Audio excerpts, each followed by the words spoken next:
are so happy and proud. მე ვარ ქართველი, მაშაცა და მე ვარ ევროპელი.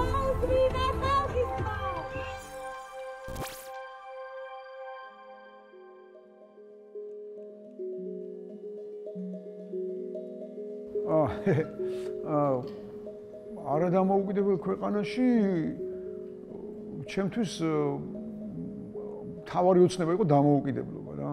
მართლა გულუბრყვილოდ მეგონა ბავშვობაში და მე სტუდენტობის დროსაც კი მქონდა ეს გულუბრყვილო განცდა რომ აი ახლა მალე რომ დაიშლება საბჭოთა კავშირი და აღვადგენ დამოუკიდებლობას მე ფუნქციას ხო დავკარგავ მეთქი. ანუ ფიქრობდი მე რა უნდა მეკეთებინა დამოუკიდებლობას აღვადგენით. ანუ რითი უნდა დავკავებულიყავი და რაც თავი ვერ ხვდებოდი რომ დამოუკიდებლობის დაბრუნება უფრო ადვილი აღმოჩნდა ჩვენთვის ვიდრე თავისუფლების დაბრუნება. სწორედ იმ მემკვიდრეობის გამო რაც საბჭოთა რეჟიმმა დაგვიტოვა. ეს არის აი აქ ცნობიერება და საბჭოთა მენტალიტეტი სამწუხაროდ.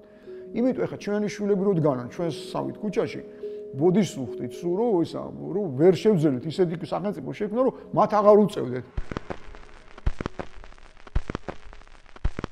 მე იმ თაობას მივეკუთვნები, რომლებიც დავიბადეთ უკვე დამოუკიდებელ და წესით თავისუფალ ქვეყანაში. ვარ მესამე კურსზე და პირველ კურსზე იყო პირველი რუსული კანონის აქციები. მეორეზე მეორე, მესამეზე ახლა ეს ხდება და მართ წუწუნებ. ანუ ჩემი ძლია მე ვიწუწუნო, რომ მე მინდა რომ ჩემ ცხოვრებას მივხედო და მე მინდა რომ ჩემ კარიერას მივხედო, იმიტომ რომ ახლა უნდა იყოს ჩემი ცხოვრების წესით ყველაზე ფერადი დრო.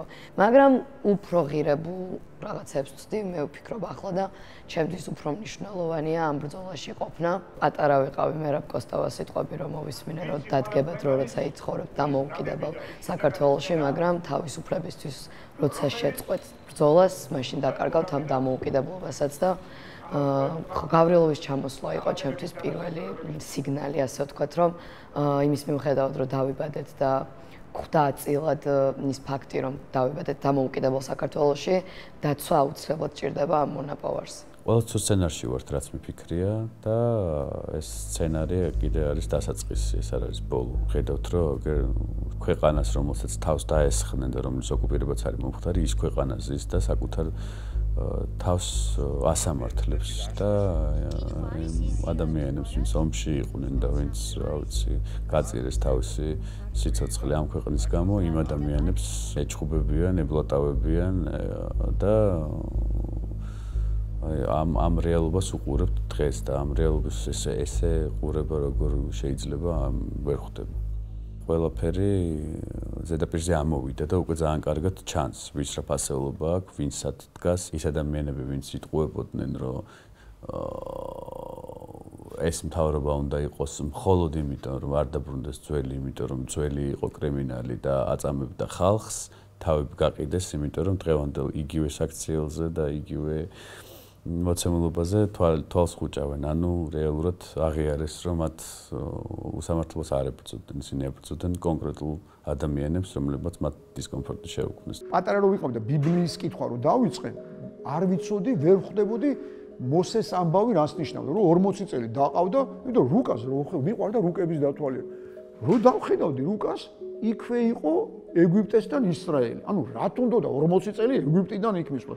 მერე რო გავიზარდე და ბევრი ფიქრი და ბევრი ვიკითხე, მერე მივხვდი 40 წელი იმიტომ დაჭირდა რომ ისინი არიან მონებაში დაბადებული იყვნენ. თვითონაც იცოდა რომ 40 წელი შემთხვევითი კი არა, ანუ აუცილებელია რომ სხვა თაობა დაიბადოს. ფაქტია რომ ხა ჩვენი შვილების თაობა სულ სხვანაირად უყურებს სამყაროს.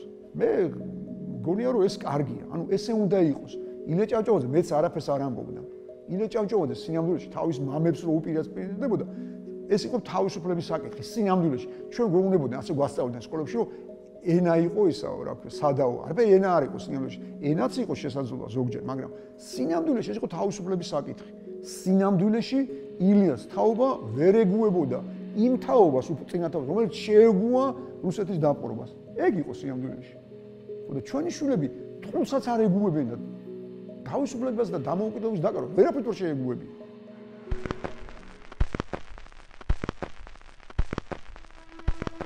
უამრავი შეცდომა გვაქვს დაშვებული თუ საზოგადოების შეფასებას ან საზოგადოების შეცდომებზე ვისაუბრებ, პირველი ალბათ ვიტყოდი, რომ კონფორმიზმი არის და მეორე არის ის, რომ მგონიათ, რომ თუ რაღაცას თვალს არ გაუსწორებენ რეალობას, რომელიც არის, მაშინ ეს რეალობა ქრება ავტომატურად. ეს არის ჩვენი ყველაზე დიდი შეცდომა დღესაც. მე ჩემ პრობლემად პირველ რიგში და ჩემ შეცდომად უბრალოდ ხედავ იმას, რომ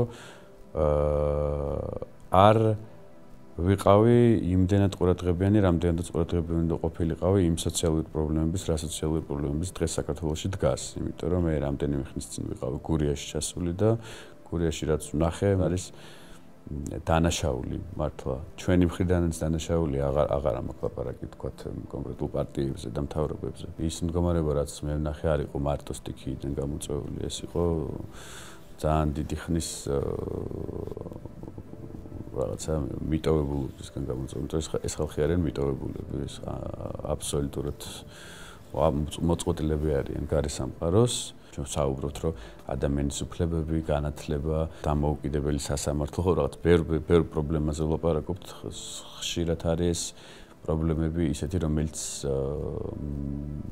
მას არ ესმის, იმიტომ რომ მისი პირველი პრობლემა არის ის, რომ ხვალ ხუთშვილს მაგალითად საჭმელი აჭამოს. ჩვენი საზოგადოების მხრიდან ამის მიმართ ემპათიის არ ქონა და ამის მიმართ ყურადღება არის დანაშაული.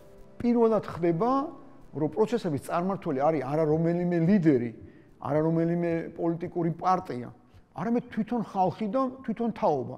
ასეთი რამე არ ყოფილა.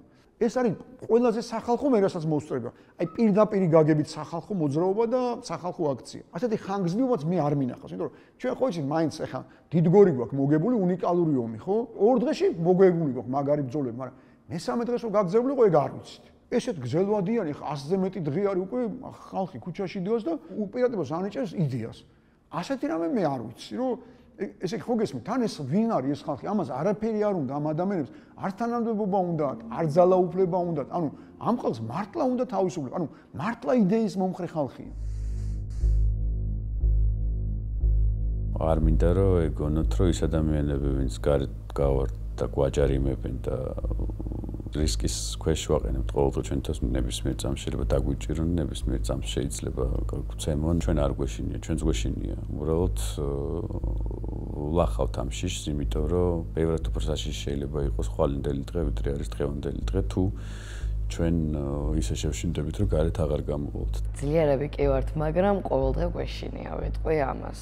პირველ დრო პოლიციიდან დამერეკეს ავნერგულდი და მეორე ჯარიმაზე საერთოდ რომ დამერეკა, რომ მე გამომძიებელი ვარ და თქვენზე არის საგამოძიებო მოქმედებები დაწყებული რაღაც ბუნდოვნად მახსოვს. ნუ აი ძალიან უცნაური არის მართლა რომ არასდროს არანაირი უმსუბუქესი კანონიც არ დამირღვევია ცხოვრებაში და უცბად რომ გამომძიებელი გეუბნება რომ უი შეზე აღსრულია საქმე. ალბათ რო გავიზრდები და დრო რო გავა, მე გავიაზრებ რა მძიმე არის რომ 20 წლის გოგო ყოველდღე ფიქრობს რომ პოლიცია რო ჩაივლის, მხოლოდ იმაზე ფიქრობს რომ ახლა შეიძლება ამ პოლიციამ ის წაიყვანოს.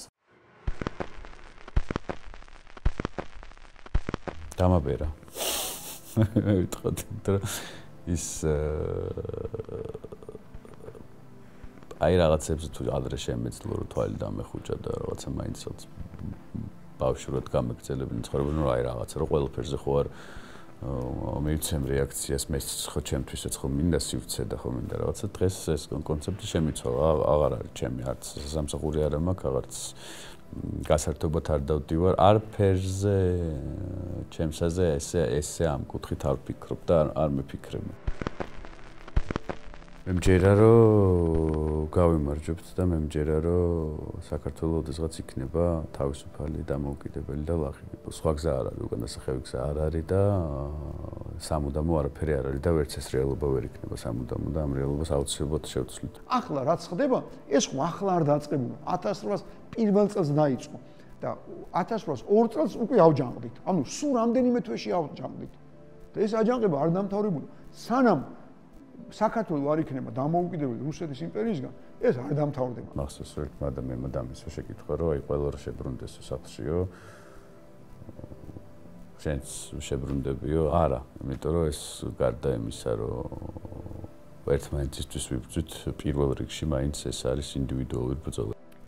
უმნიშვნელოვანესი არის, როდესაც გიდგანან გვერდში შენი ყველაზე საყვარელი ადამიანები, მშობლები. ჩემი მეგობარი ამბობს ხოლმე ძალიან ხშირად, რომ აქციაზე წინ ვინც დგას, იმისთვის ყველაზე მნიშვნელოვანია, რომ უკარო გაიხედება ადამიანები დახვდეს. ჩემი მშობლების თაობა რატომღაც გვეუბნებია, რომ ჩვენ თქვენი ფარი ვართ და წინ ჩვენ დავდგებით, მაგრამ მე მინდა ვუთხრა, რომ ჩვენ გვჭირდება, რომ მათ უბრალოდ ზურგი გაგვემაგრონ და ეს ბრძოლა ყველასია. წინ და უკან არავინ არ დგას, მაგრამ ჩემი თაობა ვითარდებით ახლა ამ ბრძოლაში და იმედი მაქვს გამარჯვებით დამთავრდება ეს ჩვენი პირველი დიდი ბრძოლა. ჩვენც ვიბრძოდით, როგორც ჩვენი შულები იბრძოდნენ და იმათი შულებიც მაგას იტყვიან. ასია. თუ არ ვიქნებით თავისუფალი, სულ ვიბრძოლეთ თავისუფლებისთვის და თუ ვიქნებით თავისუფლები, ვიქნებით ბედნიერების მარტივად არის რა. We are so happy and proud. მე ვარ ქართველი, მაშასა და მე ვარ ევროპელი.